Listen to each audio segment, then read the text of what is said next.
Hey, happy Wednesday the 15th. Today is the Shazam day. About later on this afternoon or this evening, I'm going to go see a preview screening of Shazam with about 75 of my close friends. Congratulations to everybody who is part of the promotion, the local promotion that was here. That will be with me to see Shazam 2 for your kids. Do it. I know tracking to do well. I mean, our bonkers. I mean, it's going to be profitable at 125 million budget. But like I said, if I enjoy the movie, I'm going to come out of the theater and I'm going to do a live out of the theater reaction and let you know it's good. From people I've heard, they say it's good. It's a worthy sequel. So I just wish it could have come out under better leadership or prior leadership and better circumstances. I wish there was a Superman or a Batman movie around it to bolster it. Like I said, momentum is everything when it comes to these things. I mean, there's a lot of mediocre movies in general, and a lot of MCU movies that are just basically mediocre movies that make a lot of money because of what's been established around those movies. And I wish Shazam had the same thing going for it. But like I said, if you follow my Instagram, if you follow my YouTube, if you followed my Twitter, you've seen the fact that we backed the hell out of this movie. We've given away tons of T-shirts. We've given away a lot of the promo comics, posters. We've given away the little crazy beanies. You saw me wearing one on the overnight show the other night, and we handed out tons of those to people. We'll be handing out some more tomorrow at the screening. So I hope the movie exceeds its expectations. I really, I don't think that the people who made Shazam should have to pay the price for the disorganization and mismanagement that that kind of led to their movie being made. So let's go ahead and say hi to the Chad. That's because I saw Hal Jordan. Hey, Hal Jordan, what's going on? No, I am watching Shazam 2 later on today. Uh, so, William, sure you're happy I'm here. Yeah, I'm happy you're here. We were both over on Bell's stream. We're playing all that '90s music that's probably going to get her demonetized.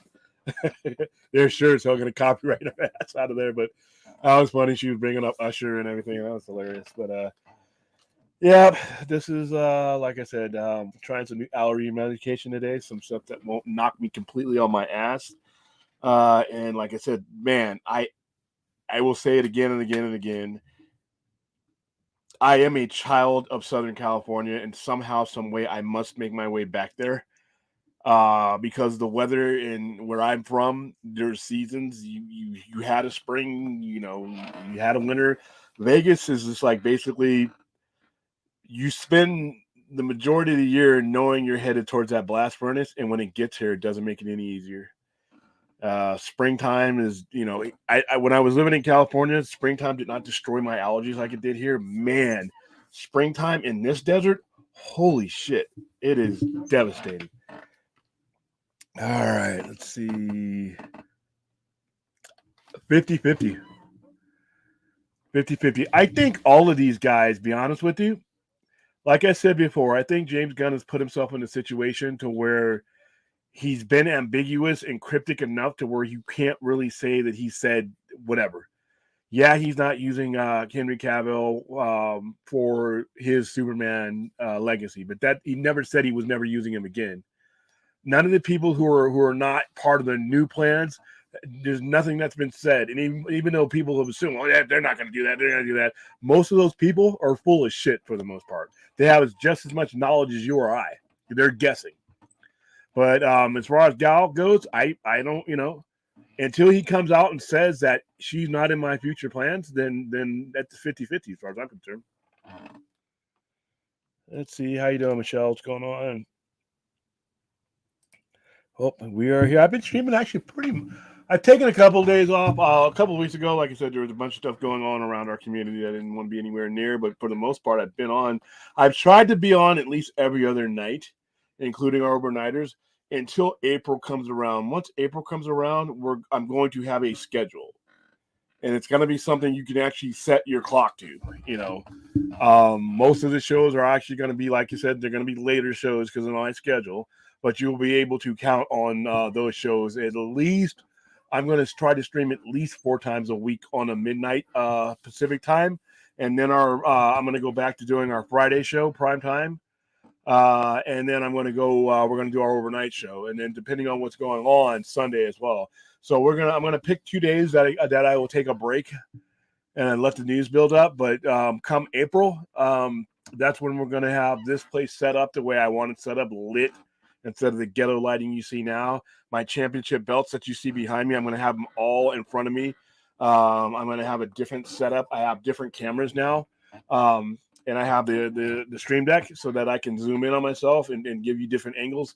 I have an extra TV here, so when we're talking about certain subjects, I can use the Stream Deck to run up something on there. So behind me will be whatever we're talking about, and then I have another TV in front of me I can see the show and see the chats coming through. So I'm organizing everything up little by little, so that it's not just hey, I got a couple extra points of energy to stream. It'll be a little bit more of a structure.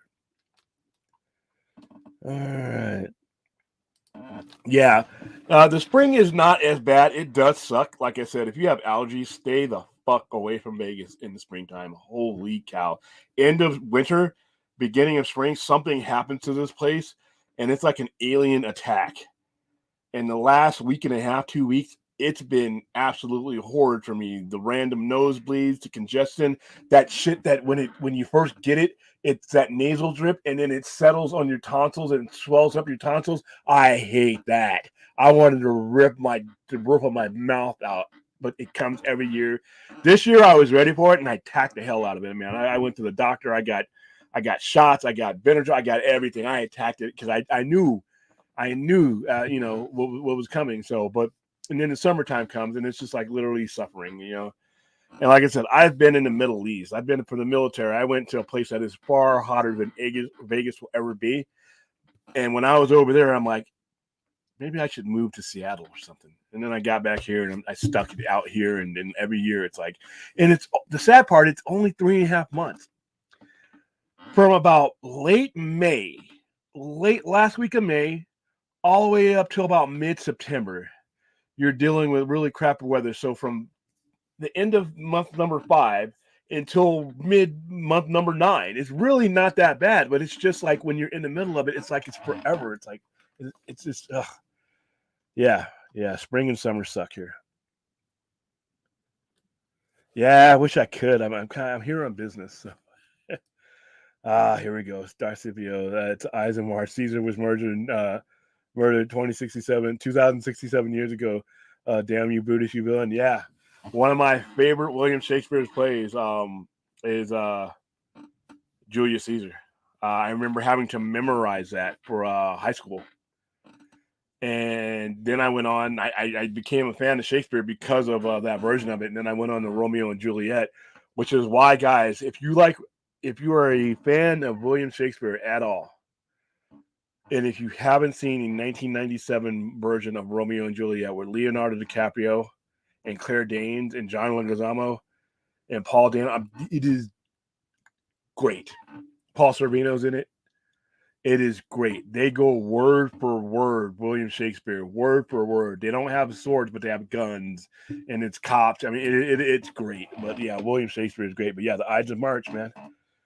A2 Brute. I'll judge your lighting.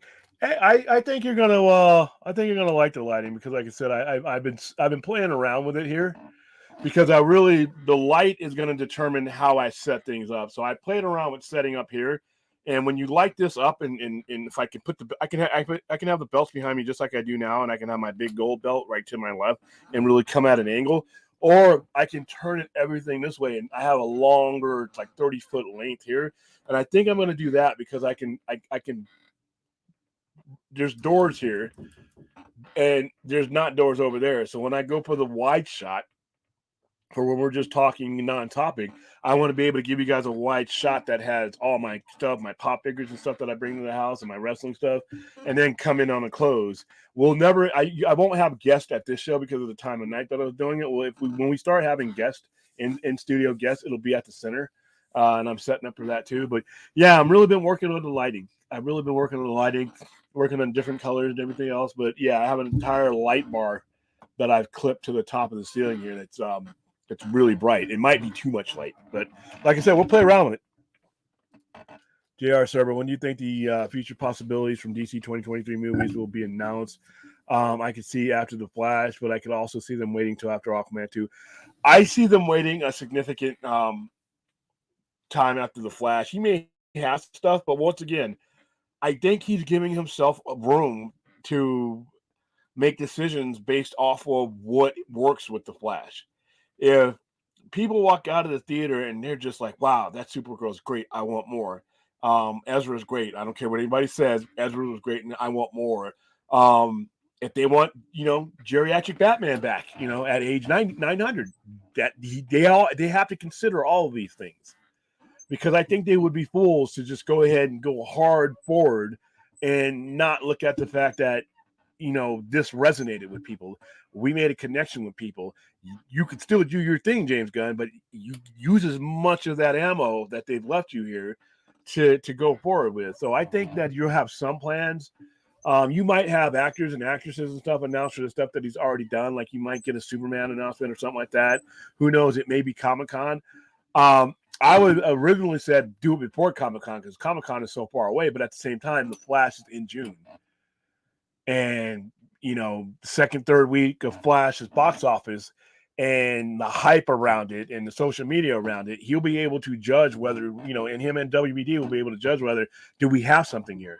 And that's all I really want them to do is give a fair evaluation of what they have. Everybody's telling me for the last 7, 8, 9 years that the Snyderverse didn't work. If the Flash is the Snyderverse, all right, let's not beat around the bush. All right, Jason Momoa is Snyderverse. If those movies do well, then to me, it proves a point that why were we going with all these obscure characters the last 5 years when you had the main players in your back pocket with this movie? Why weren't we doing event-level movies like The Flash if The Flash goes on to make $1 billion? Why were we not using Jason Momoa and all the people surrounding him? Why were we not using Cavill? Why were we not? If anything as familiar as this works, it's going to open up a lot of questions to everything that's connected to it. And all I'm asking is that they have an honest Q&A with themselves about, was the things not working because bad management, or do we have something here? And, whatever answer they come up with, as long as they actually do an honest evaluation of it. Yeah, you'll be in here before it starts to broil. My husband and I are packing up our trip home to Ireland and Norway, and we leave in June. Won't be home stateside. So you're going to places where it's not 100 degrees. Just rubbing it in. That's fine. I'm live in Seattle. I don't mind cold. Listen, I want to retire. When I went, when we for Operation Iraqi Freedom, we mobilized out of Port Louis, Washington, and we flew out of McCord Air Force Base, which is not that far away from there. And I hung around Seattle the entire time, going to and fro. I told myself I want to retire there. I love Seattle. I wish I could have lived there in the 90s, but I love Seattle. I love the weather in Seattle. I'm a coffee addict. So, I mean, I it's expensive as fuck, but, who knows? By the time I'm 90, I may have some money. William, come visit me and my cousin and kids in Providence in November. Who knows, man? I may just do that. I may go on a tour. But November, by the time I make it to November, I'm home free. That's my favorite time of the year. I can actually stay in Vegas at that point. I don't want to fly from the Inland Empire to Vegas. My lady and girls want to drive. I hate Vegas drive. Yeah, that drive. You got to go. Don't you got to go to Baker? Ugh. Man, I miss the Inland Empire, man. I mean, that's where I grew up. I grew up in San Bernardino, California, and I moved around a lot because my dad was in the Air Force, and he was an Air Force recruiter at Loyola Marymount in L.A. That's where we were from. And I grew up in the Hawthorne, Inglewood, Rialto-ish area. I mean, when you're in the greater Los Angeles area, you're 45 minutes away from Los Angeles for the most part. When you turn on your TV in San Bernardino, it's not San Bernardino TV, thank God. It's LA. Your news comes from LA. There's a correspondent that lives out there in in San Bernardino. I remember ours was Colin Nolan, and whenever something would break in San Bernardino, he would be the one out there, and then he would broadcast to LA. But when you're living in San Bernardino, Rialto, Inland Empire, you're living in LA. You can claim LA. My dad worked in LA, and he drove 45 minutes every day. So I miss Southern California. I mean, no matter how long I've been in Vegas, Southern California is in my blood. And when I go back there and visit, it just feels like home. And I know a lot of people, oh, everybody's leaving Southern California because this, and that. Okay, shut the fuck up. All right. For every person that's leaving California, somebody else is going to move in. All right. There's a reason why home prices are so high there because it's desirable. Okay. You can't get the kind of money that they get in California if people, A, aren't making good money, and B, people don't want to live there. All right. San Bernardino, my hometown, San Gregorio High, class of 92. It's an armpit. All right. I can tell you that. I was there. They're getting 250, 300, 400 grand for houses that when I grew up, no way in hell you could get that. And, so there you go. But yeah, I would love to get back to California. My goal is to either get to Seattle or California. Vegas is cool, but man, it's just not home. All right, what was a great movie? Oh, Shazam. Yeah, Shazam was a great movie. It cursed. Oh yeah, you're talking about Juliet Moment. Julia Cosa, a pox in both their houses. Yeah, a pox in both their houses, wasn't it? I know it curses the same thing, but I remember I got that wrong when I did the thing. Why? You don't have to stop watching us. We this whole internet thing. We can still be together. My prediction is Ezra stays as Barry. Blue Beetle will make Shazam 1 money. Will be incorporated in DCU. Yeah, that's what I'm thinking too. And I think they're going to keep Shazam around. And I think, to be honest with you guys may laugh at this, I don't think you've seen the last of Black Adam. I just don't think it was the time to continue on that route with Black Adam. But I don't think you've seen the last of Black Adam either. So, I won't be back stateside until Island. Oh, like I said, you could still watch us over there. They got the internet in Ireland, Michelle. Come on now. Speaking of what you said, mediocre movies doing well. Captain Marvel is a prime example. Exactly. Without it being a lead into Endgame, no way it makes $1 billion. Now, and to be honest with you, there's a lot of movies that earlier on in Marvel were mediocre. Thor: Dark World blew, but it made decent money. Thor: Ragnarok, people love Thor: Ragnarok. I hate that movie. Made good money. Thor: Love and Thunder sucked, and people started to actually openly say that it wasn't that great. Still made 700-800 million. 100 million. Doctor Strange, Multiverse of Madness. I rented the theater out to watch that movie. Wasn't the greatest. All right, made good money. All right, the Eternals was the only one that didn't make bonkers money, but it still made decent money, and that's because that's when Marvel started to change their form of storytelling to long form storytelling, and that's not what Marvel fans have been fed for the last 14 years. But even still, if you go on streaming and everywhere else, people are still watching Eternals, and as these other movies come out, the galactic phase of these movies, they're going to have to refer to the Eternals again, and the Celestials and everything else. But yeah, when it's like I said, if you'd have had a great Superman movie or a mainline Trinity movie before or after or within the vicinity of this, and sandwiched in, if it was sandwiched in between one of those movies, even a movie like Black Adam which had its issues, would have made more money simply because you get the benefit of the doubt. All right. That's why Guardians of the Galaxy, which is a great movie, the first one, but making a great movie is not enough. There's a lot of great movies that fail because of the circumstances they're released in. If you take away the other 9 or 10 MCU movies that led into Guardians of the Galaxy, you take those off the board and just go to the producer and say, "Hey, boss, I got a talking raccoon in a tree. I want to spend 80 to 90 million on it." You're going to get laughed out of the office. But because of the credibility and the momentum that the MCU had before Guardians of the Galaxy, you got the benefit of the doubt from fans, and you got the benefit of the doubt from the bosses. Shazam doesn't have that. All right. Black Adam doesn't have that. Blue Beetle's not going to have that. The Flash is going to have that because it's a pre-existing IP with major pre-existing IPs in it. That's what needed to come and be led into with Shazam. If Shazam had a direct connection, people say, well, Shazam, Black Adam would have helped it. No, it wouldn't. 2 B-listers don't elevate you. You add 2 B-listers together, you get a B-listing movie. That you weren't gonna get the A-list money. Now, if the Flash had led into Shazam, or Shazam had led directly into that, and then people knew that, now you're talking about momentum. You can do nothing in comic book movies without momentum. All right. Not for the long term. You can make standalones like the Batman and the Joker, but that you're going to go out of business. You're going to go bankrupt if you depend on standalone movies that take 3.5 years to make every other movie. All right.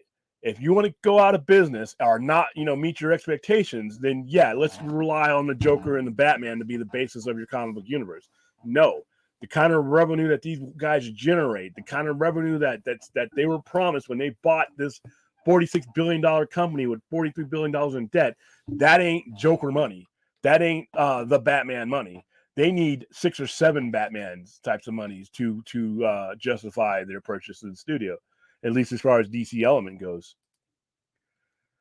Yeah, long vacation. Let's see, a plague on both your houses. I thought it was a pox on both your houses. Wasn't it a pox? It's been a while. If we haven't seen the last of Black Adam, we better see Black Adam versus Superman fight.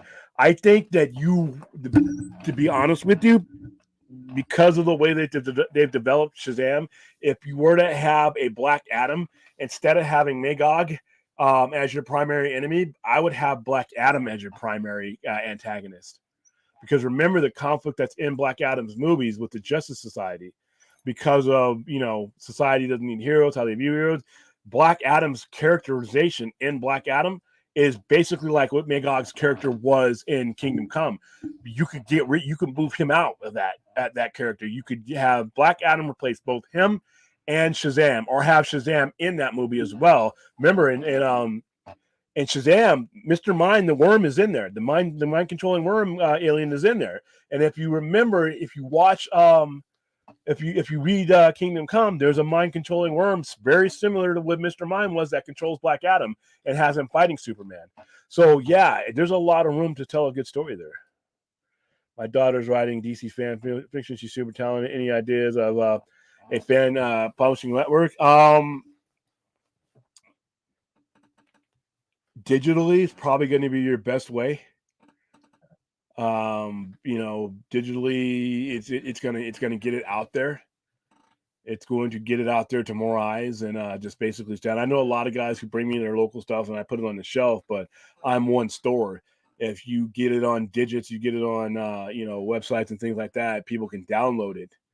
Do YouTube shows, do things like that, be able to spread the word, but constantly, be making QR codes. So, when you talk about it to somebody, you give them the QR code, they scan it and they can see your story there, and they can download the story. They can move it around and you can distribute it. It costs a lot to do paper printing. So if you're just starting out, if you just want to get your story out there and get your brand established, I would start out by doing it digitally. How you doing, Slipknot? William, I live in Modesto, California. We get 100-degree weather here, but it's dry. Yeah, that's that high desert shit, man. I've been to Modesto. Yeah, and it's very dry. We have the Delta reservoirs and rivers to cool us down. You're a big baby. No, I'm just fucking tired of it. All right, I'm sorry.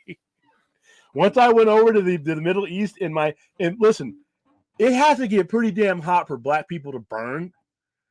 I burned over there. Because that 127 rips this black skin right off the bone, buddy. Like I said, it wears you down. I've been to Modesto. Modesto is nothing like it's nothing like Vegas heat though. I've been to Modesto's heat and I've been in Vegas's heat. I would take Modesto's heat in a heartbeat. It still sucks. But when you're, Modesto is right around 105, 106 is as hot as it gets. You're talking 115, 116, 117, and it's sustained out here.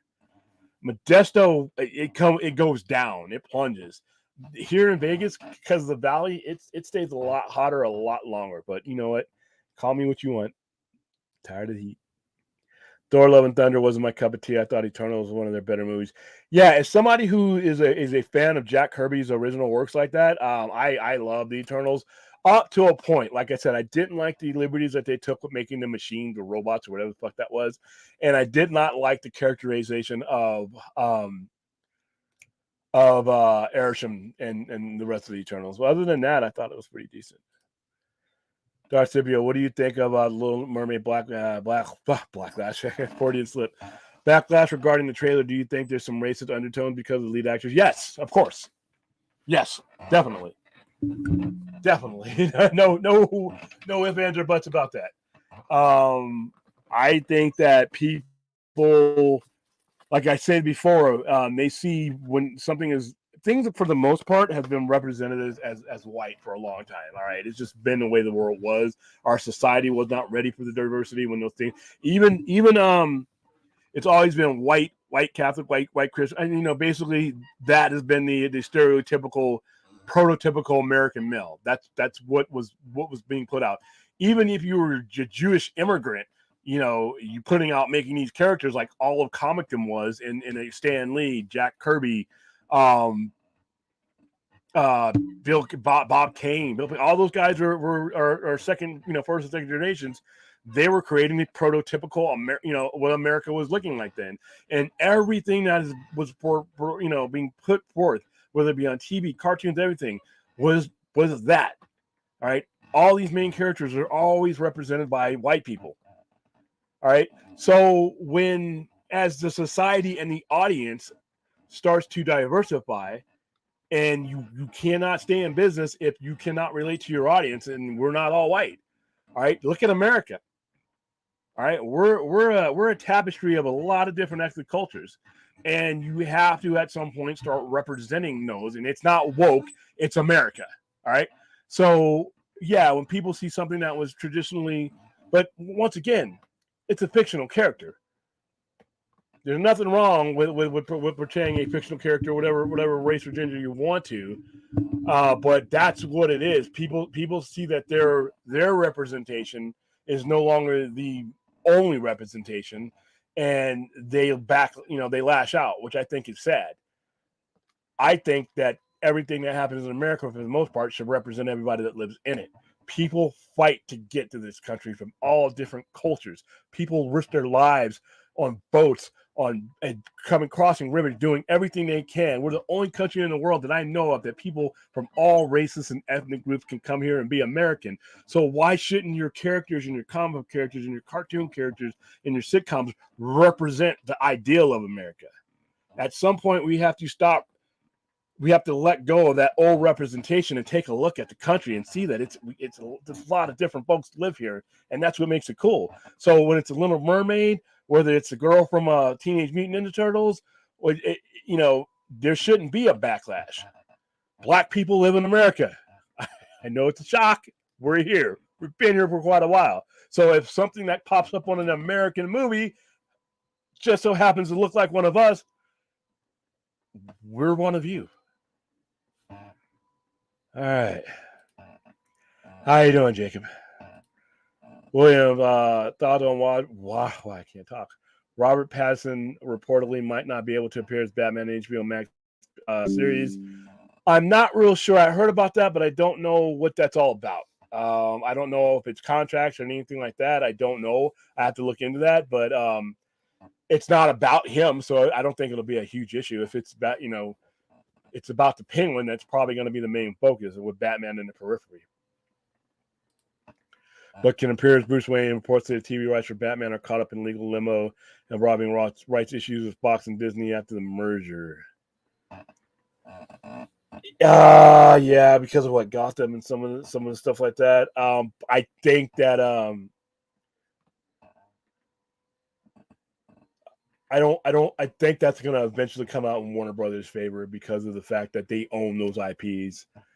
And whatever contracts that were signed for limited licensing with Fox, to do those shows like they did for Gotham, I don't think they can hold them in perpetuity because DC and Warner Brothers never ever relinquished the rights to those IPs.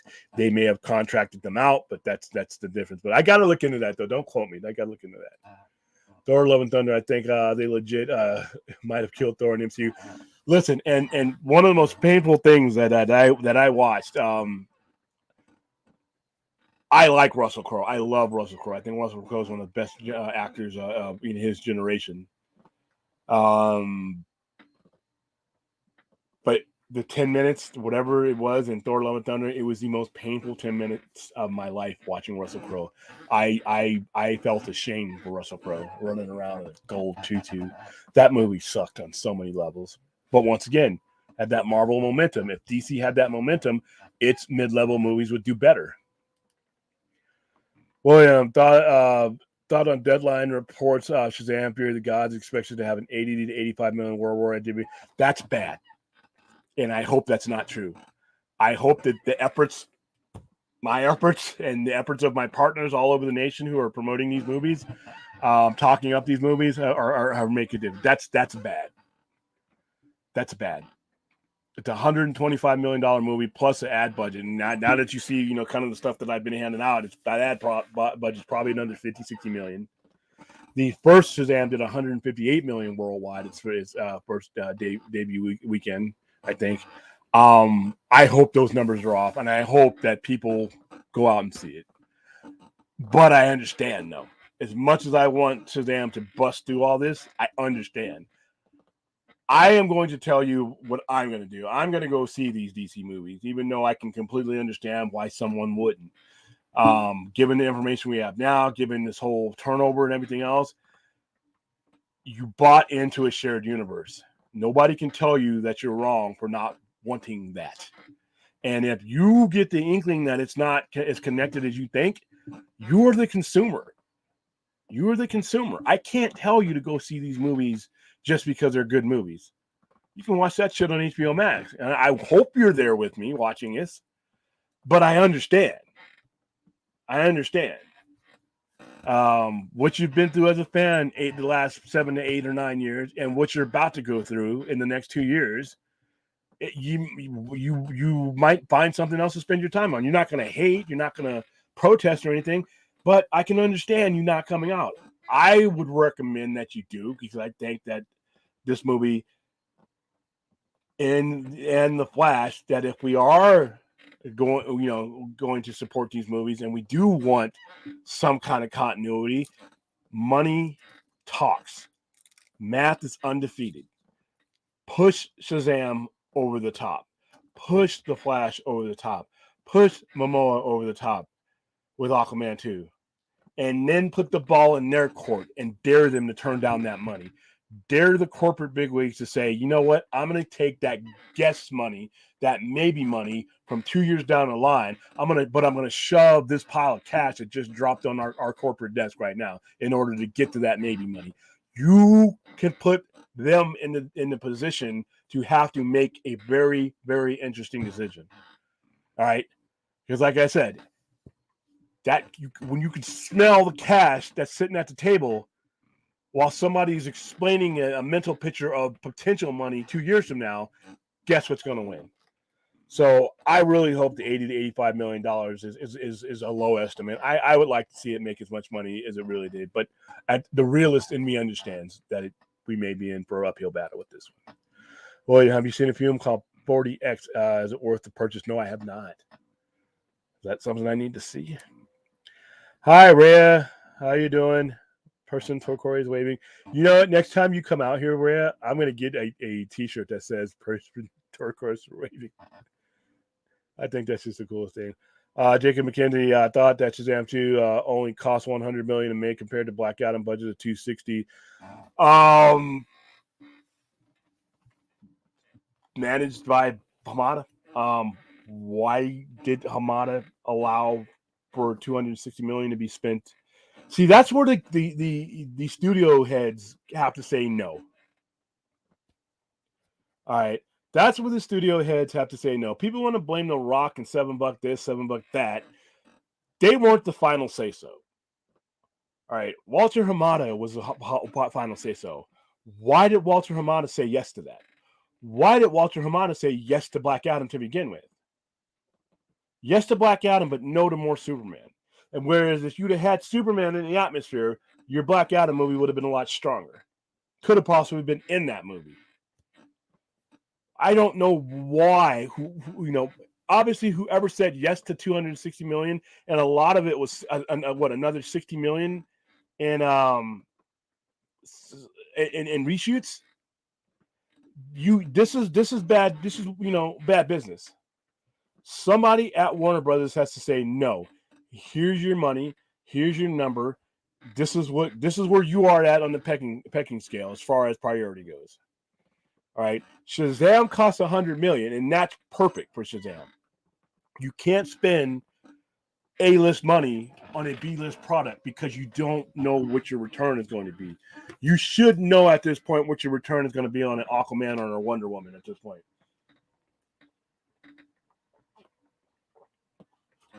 And on the worst day that your Superman movie minimum is going to make $678 million. Minimum. So if you're going to spend $200 million on a Superman movie, you at least are going to make $400, $500 million, and you're going to clear that. It might not be what you wanted to make, but you're not going to lose money on it. But it's Superman. All right, The Flash. These are movies with titpole characters in them. So there should have never been that much money spent on Black Adam. All right, and I blame that on Warner Brothers. They're the oversight. They're the distributor.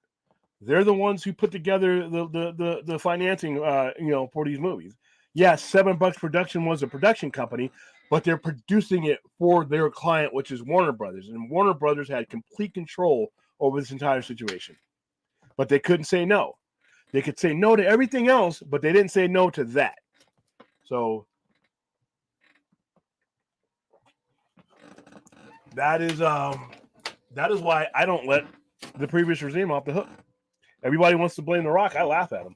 I'm like, the Rock wasn't the president of BC Films. The Rock wasn't the president of Warner Brothers Studios. All right, just 2, 3, 4 people that should have said no. But yeah, that's horrible, man. By the way, after Ki Kwan's well-deserved Oscar glory, news of a short round spinoff when I don't know, man. A lot of short rounds Imperial was that he was a kid. Remember with the bricks on his feet driving? Little Mermaid trailer looked good to me. I thought it looked all right. And I'm not a big Little Mermaid fan. That's a kid's movie, and I'm not a kid. Sorry. But as far as on its merits, that's fine. William, thought on James Podeswa, Game of Thrones, True Detective will direct the pilot. Yes, I've been hearing this, and this is great news. I mean, 2 good IPs. Obviously, you guys know how I feel about Game of Thrones, and I love True Detective, so I'm there, man. You had me at Blade Runner to begin with, but now it's not just Blade Runner. You're starting to pick good talent around it. I'm definitely watching all 4 DC movies this year. Yeah, I'll watch them. Like I said, I bounce it back and forth in my head. But another thing that helps me out with it is the fact that he's not doing a full reboot. So to me, our input is going to be part of his decision-making project. So instead of getting mad, go to the movies. Shazam 2, the break-even point is around $225 million. And I think it can do that. I'm guessing 375 total, 425, which is still painfully low for the quality of the movie. But at the same time, I can't expect people to part with their hard-earned dollars for a character or characters they don't relate to and don't even know. Hell, he didn't even appear in DC Comics until the early 70s. And given that DC had been around for 40 years at that point, he's not. I mean, it's a tough one, man. Guillermo del Toro, if he doesn't get the Justice League Dark Gate, should direct some DC animated films. I'd be down with that, but then again, with WB wanting to save money, who knows? I don't think they're gonna save money on those things. I think they're gonna cut where they can cut, but when it's something that they believe in and something that they can think that can bring prestige to the network and to the company, you're gonna see them spending. They spent money on a trailer for a Super Bowl for the Flash. They spent money in reshoots in Aquaman. They're spending the money. They're not broke. It's just that they don't want to spend money on shit like Batgirl or, on some of the CW stuff or some of the things that they don't think is going to help build the brand. If it's stuff that they are doing going forward, that tells you that that's stuff that they believe in. So they'll spend money on that.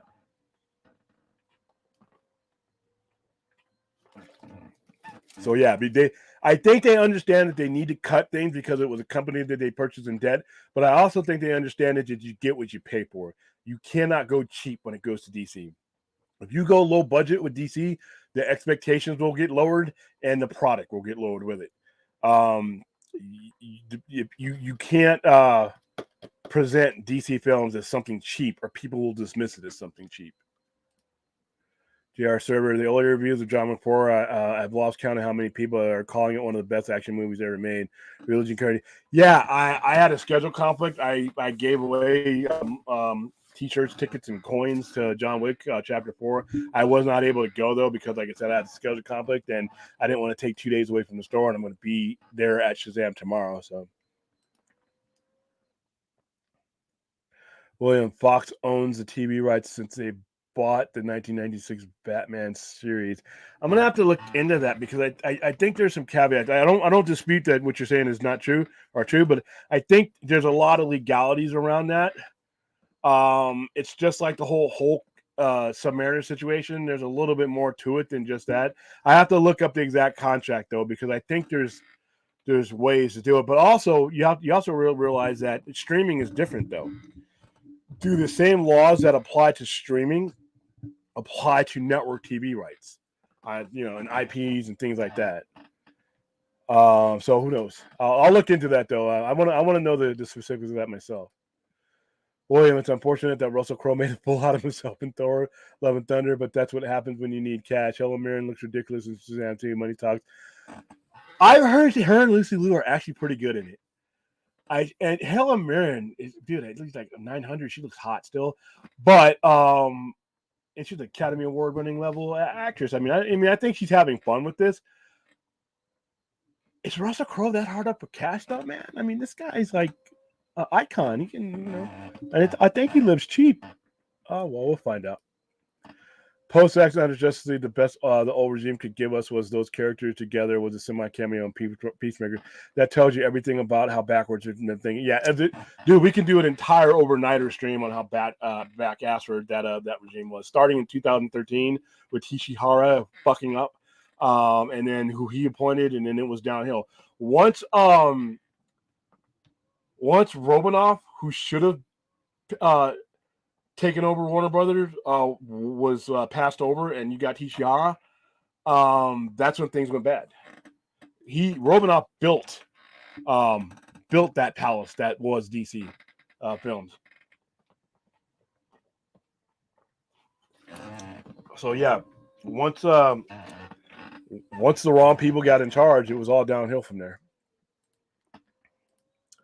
Darcipio, how come Watiti, who sucks as a director and a writer, can get all kinds of work, but Guillermo del Toro, a great director and great writer, has a hard time? Because Guillermo del Toro is a lot more expensive, and Guillermo del Toro's projects on their own, without being attached to an IP, are really high-end projects. He doesn't do low-budget, cheap shit. Not saying that Taika Waititi does, but Taika Waititi they are both Academy Award winners, but as a director, Guillermo del Toro is a much more fully formed, established guy in any genre you could put him in. I like Taika Waititi, but I don't think he's the director level that Guillermo del Toro is. I think del Toro's on a much higher level as far as his stature in Hollywood. So when you have that status, you get work. People come to you to do work. And I think Taika Waititi just needs to get away from Marvel, to be honest with you.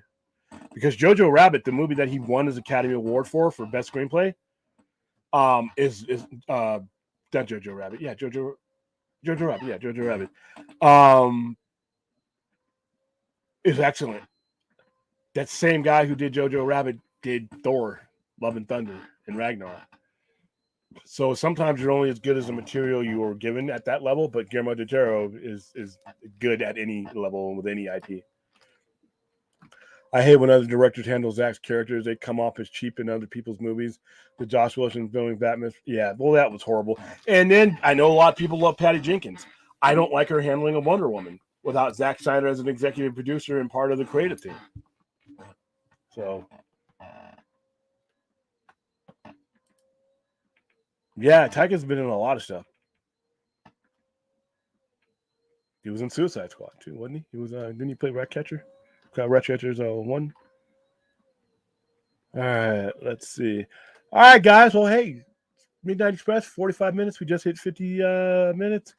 That's it for me. I'm feeling a little bit better, not as destroyed as I've been at the end of all these other streams, but I think we hit on a lot of the basic topics. By the time we see each other again, I will have seen Shazam, The Fury of the Gods, and I think I'm in for a good movie. I think I'm in for a really good movie, and like I said, I'm a big supporter of this movie. Both it and its predecessors. I wish they could have come under better circumstances, better management. I just wish for DC as a whole we get to that point. But I think we have a huge chance with the Flash to really force some really interesting decision making. So, all right, guys, until next time, thank you for being the best part of the Midnight Express and the Sci-Fi Center Live and the Poindexter Lounge. Be sure to like and subscribe to the Poindexter Lounge, Poindexter Pantheon, if you haven't already. And go ahead and over to youtube.com/at the Sci-Fi Center and subscribe and like my channel and the videos there. And I will see you tomorrow night post Shazam. See you.